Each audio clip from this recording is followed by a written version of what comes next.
فتول عنہم، آپ ان سے اعراض کریں، ان سے، ان کے عقیدے سے، ان کے معبودان باطلہ سے اعراض کریں، چھوڑ دیں انہیں۔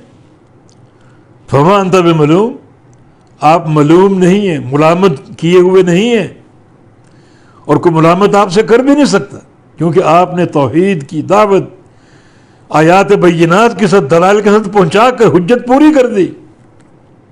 کوئی ملامت نہیں آپ کو کر سکتا، آپ کو کوئی ملامت نہیں کر سکتا کہ ہمیں دعوت دی نہیں ہے، ہم تک پیغام پہنچایا نہیں۔ آپ نے دعوت دی ہے، آپ نے پیغام پہنچا دیا ہے، کوئی آپ کو ملامت نہیں کر سکتا۔ فتول عنہم، پر ان سے اعراض کیجئے۔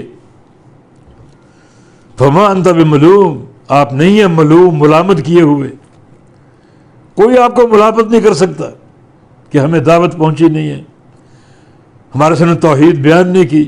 آپ نے بیان کی، خوب بیان کی، دلائل کے ساتھ بیان کی، آیات بینات کے ساتھ بیان کی، تو کوئی آپ کو ملامت نہیں کر سکتا۔ لیکن مذکر، نصیحت ضرور کیجیے۔ فإن الذکر تنفع المؤمنین، بے شک نصیحت نفع دیتی ہے مومنین کو۔ یعنی چھوڑنا تو ہے اس قوم کو، ان کے عقیدے کو، ان کے شرک کو، ان کی وثنیت کو، مگر نصیحت کرتے رہو۔ نصیحت کے دو فائدے، اس قوم کے لیے اقامت حجت، اور مومنین کے لیے ایمان کی قوت اور ایمان کے اضافے کا باعث۔ آپ نصیحت کریں، نصیحت کو کفار بھی سنیں گے، مومن بھی سنیں گے، کفار پر حجت قائم ہوگی اور مومنوں کے ایمان میں اضافہ ہوگا۔ جو جو ان کو آپ آیتیں سنائیں گے، نصیحتیں کریں گے، ان کے ایمان میں قوت آئے گی، نصیحت کو نفع ہوگا، اور کفار پر حجت قائم ہوگی، جو زیادہ ان کے لیے عذاب کا باعث ہوگا۔